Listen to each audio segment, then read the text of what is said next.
ನಾನು ಊರಿಗೆ ಬಂದಿದ್ದೀನಿ. ಮಗಿ ಊಟ ಮಾಡಿಸಿ, ನೀನ್ ಊಟ ಮಾಡಿ ಮಲಿಕಳಿ ಬಾಕಲು ಬಿಗೆ ಹಾಕೊಂಡು ಸ್ವಲ್ಪ ಊರಿಗೆ ಬಂದು ಆಸ್ತಿ ವಿಚಾರ ಎಲ್ಲ ಮುಗಿಸಿ ಬರ್ತೀನಿ.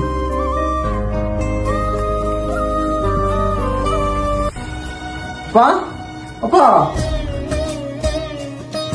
ಏನಪ್ಪ? ಊಟ ಮಾಡ್ದೇನಪ್ಪ? ಆಯ್ತಪ್ಪ. ಊಟ ಏನಣ್ಣ ಮೊಬೈಲ್ ನೋಡ್ಕೊಂಡು ಆರಾಮ ಮಲಿಕೊಂಡಿದ್ಯಾ? ಚೆನ್ನಾಗಿದ್ಯಾ? ಹೂನಪ್ಪ, ಚೆನ್ನಾಗಿದ್ದೀನಿ. ನೀನ್ ಹೇಗಿದ್ಯಪ್ಪ?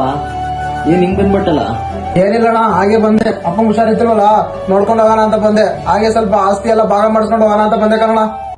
ಏನ ಆಸ್ತಿ ಭಾಗ ಮಾಡಕ್ ಬಂದಿದ್ಯಾ?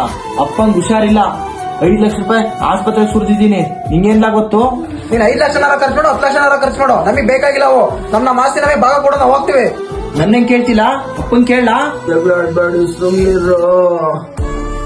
ನಾನೇನ್ ಆಸ್ತಿ ಕೊಡ್ತೇ ಇಲ್ವಪ್ಪ ನಿನಗ? ನೀವ್ ಆಸ್ತಿ ಕೊಡಲ್ವಾ? ಸರಿ ಬಿಡಿ, ನನಗೆ ಗೊತ್ತು. ನಾನು ಎಲ್ಲಿ ಏನೇನ್ ಮಾಡ್ಬೇಕಂತ ಎಲ್ಲ ಮಾಡ್ತೀನಿ ಬಿಡು, ನನಗೆ ಗೊತ್ತು. ಯಾಕಂತೀಯಪ್ಪ?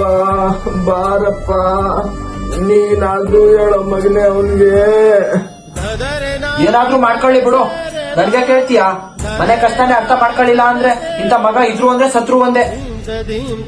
ಭಗವಂತ, ಇನ್ನು ಏನೇ ನೋಡ್ಬೇಕಪ್ಪ ನಾನು? ಈ ನನ್ ಮಕ್ಕಳು ಸವಾಸ, ನನ್ನ ಮಕ್ಕಳು ಸವಾಸ.